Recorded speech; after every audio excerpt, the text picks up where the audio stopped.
Boa noite. Hoje eu vou apresentar aqui o primeiro vídeo da disciplina de Topografia 2 para entregá-lo. Ele envolve o tema de Introdução ao Posicionamento GNSS, fazendo uma comparação entre GPS, GLONASS e Galileu.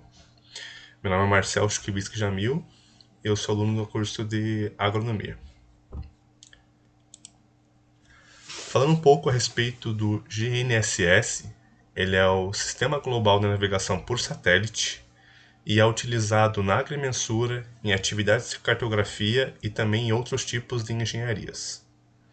Ele é utilizado para determinar as coordenadas, né? Geralmente, então, é uma constelação de satélites. Ele vai permitir determinar o posicionamento e a localização de um ponto em qualquer parte do mundo, em condições climáticas diversas.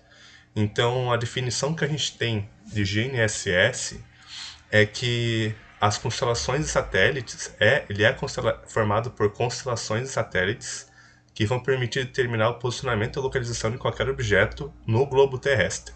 Essa é a definição do Sistema Global de Navegação por Satélite.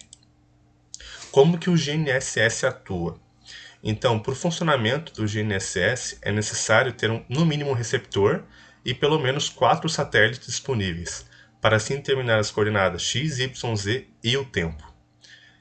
Depois que tiver conhecimento dessas coordenadas dos satélites, é possível também calcular as coordenadas da antena e do receptor no mesmo sistema de referência dos satélites que for utilizado. Então, aqui com relação aos sistemas de GNSS, né, existem 4 principais, que seriam o GPS, né, que é originado dos Estados Unidos, o GLONASS da Rússia, Galileu do continente europeu, toda a Europa, e o Baidu Compass, que é da China. Só que nesse vídeo eu vou me ater aos 3 principais, que seriam o GPS, GLONASS e Galileu. Muitas pessoas acabam confundindo muitas vezes sistema global GNSS com GPS. Mas a diferença é que o sistema GNSS ele inclui vários outros tipos de sistemas, como o GLONASS, o Galileu, o Baidu, entre outros, não apenas o GPS. O GPS é apenas um tipo de sistema GNSS. Então, os sistemas de satélites, eles de certa forma são vantajosos por operar entre si. Eles podem melhorar a geometria das constelações e também a disponibilidade do próprio sinal, garantindo também mais confiabilidade aos seus usuários, mais eficácia para os levantamentos e para as navegações que geralmente os usuários utilizam.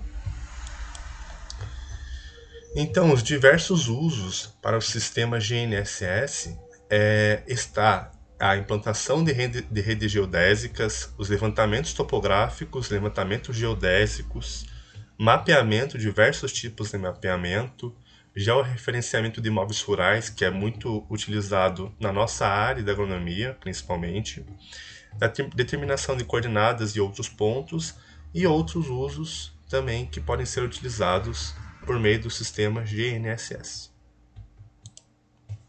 Aqui falando sobre o GPS, o GPS foi o primeiro sistema de posicionamento por satélite. Os trabalhos eles foram iniciados pelo Departamento de Defesa dos Estados Unidos em 1973. Então, inicialmente a intenção dos militares era utilizar o sistema GPS para uso militar. Só que depois, a partir dos anos de 1980, o GPS passou a ser permitido ser utilizado para os civis. Então, o uso civil foi permitido a partir deste ano, sendo uma versão um pouco menos precisa.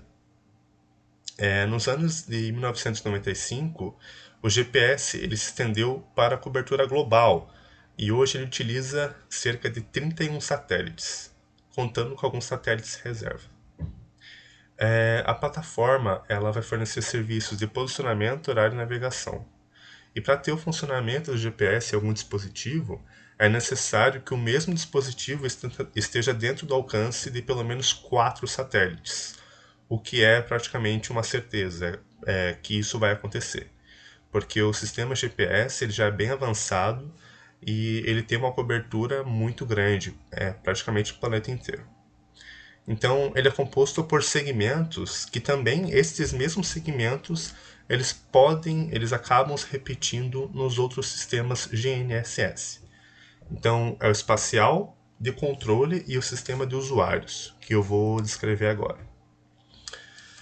Então, o segmento espacial ele se define pela constelação, né, de satélites, que é mantida, no caso do GPS, com 31 satélites, 6 planos orbitais igualmente espaçados, uma altitude de cerca de 20.200 km, planos orbitais inclinados a 55 graus em relação ao Equador, utiliza o sistema de referência WGS-84 e todos os satélites eles se transmitem na mesma frequência.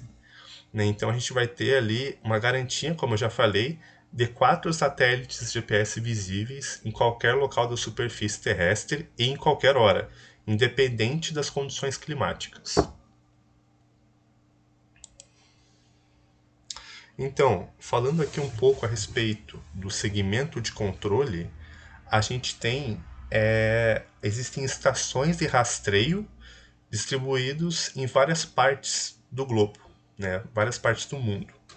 Então, essas estações de rastreio, elas vão rastrear os satélites, né, e atualizar as suas posições, as suas órbitas, calibrar também, sincronizar os relógios, que é algo muito importante, destinado ao segmento de controle. Vai determinar também as órbitas de cada satélite e prever a sua trajetória nas 24 horas seguintes. Então, essas funções acabam ficando responsáveis pelo segmento de controle. O segmento de controle acaba desempenhando esse papel. Aqui com relação ao segmento de usuário. Então, o segmento do usuário ele vai ser formado pelo conjunto dos receptores GPS, destinado para diversos fins. Então, a gente vai ter segmento do usuário para uso civil e para uso militar. Né? Como exemplo aqui, a gente pode citar a navegação pessoal, inclusive, que muitos motoristas utilizam, né, em sistemas de GPS, que provavelmente é o que é mais conhecido na sociedade. A gente tem diversos tipos de mapeamento e levantamentos topográficos, geodésicos, utilização do GIS, né, para desempenhar também e montar vários mapas. Então, a gente tem essas utilidades no segmento de usuário. Aqui, falando a respeito do GLONASS, o GLONASS foi desenvolvido pela União Soviética, extinta União Soviética, e inicialmente em 1976, né, no auge da Guerra Fria. E os primeiros satélites eles foram lançados em 82, entrando em operação no ano 93 e cobrindo todo o território russo só em 2010. Então o sistema ele ficou muito tempo em desenvolvimento até se tornar amplamente eficaz. Né? A gente pode dizer que o GLONASS foi uma resposta em razão do desenvolvimento do GPS, né, do surgimento do GPS na Guerra Fria pelos Estados Unidos. Inclusive, existem indícios de que haviam espiões nessa época que conseguiram copiar ideias e aplicar no próprio GLONASS. Ou seja, o GLONASS ele surgiu com uma intenção militar, né? A intenção inicialmente era para ser utilizado na guerra, para os militares. Enfim, no ano de 2011, o sistema GLONASS ele conseguiu atingir a cobertura global com 24 satélites. Aqui falando sobre o Galileu, ele foi desenvolvido no final da década de 90 e só concretizado no ano de 2002 pela Agência Espacial Europeia. O Galileu ele é composto por 27 satélites, tem uma inclinação de 56 graus com o Equador e a altitude na órbita de 23 mil quilômetros. Aqui falando a respeito dos métodos de posicionamento em sistemas de GNSS. Então a gente tem três métodos principais de posicionamento, que seriam o posicionamento absoluto. Ele é feito apenas por meio de um receptor, de forma estática ou cinemática. As coordenadas do posicionamento, elas vão ser calculadas em tempo real. Ou seja, a gente pode dizer que é o posicionamento menos preciso de todos, né? A gente vai ter depois o posicionamento por ponto preciso, PPP. Ele é feito, né, por meio de um único receptor de forma estática ou em movimento, ou cinemática. O PPP, ele também pode ser realizado online, serviço online, por meio do IBGE. Então você coloca os seus dados, né, do receptor, seja de forma estática ou em movimento, e você vai conseguir esse posicionamento por ponto preciso no site do IBGE, o que já foi mostrado, inclusive, pela professora Fabiane, professora da disciplina. Agora, falando sobre o posicionamento relativo, ele é utilizado, no caso, 2 ou mais receptores, e eles vão rastrear simultaneamente pelo menos 4 satélites. Um receptor ele vai precisar ser instalado em um ponto de coordenadas conhecidas, que vai ser conhecido como base, e o outro receptor ele vai ser instalado no ponto a ser determinado. Então ele vai ser chamado de rover. Esses rover e a base, elas vão trabalhar de forma sincronizada e vão fazer medições simultaneamente, ao mesmo tempo. E assim você vai poder pós-processar os dados, você vai ter dados mais precisos no posicionamento relativo, que é o que é mais utilizado no posicionamento GNSS, para a gente conseguir as coordenadas. Aqui falando um pouco sobre os fatores relacionados aos satélites, que podem influenciar sim no levantamento, né? Aqui seria o DOP. Então, às vezes, a distribuição dos satélites não está adequada para fazer o levantamento, não está numa angulação correta. A gente tem os erros do relógio, por isso que o segmento de controle é tão importante para conseguir sincronizar os relógios, né, dos satélites. A gente vai ter os erros da órbita e também a disponibilidade seletiva, né? Esses são os problemas que podem estar relacionados aos satélites.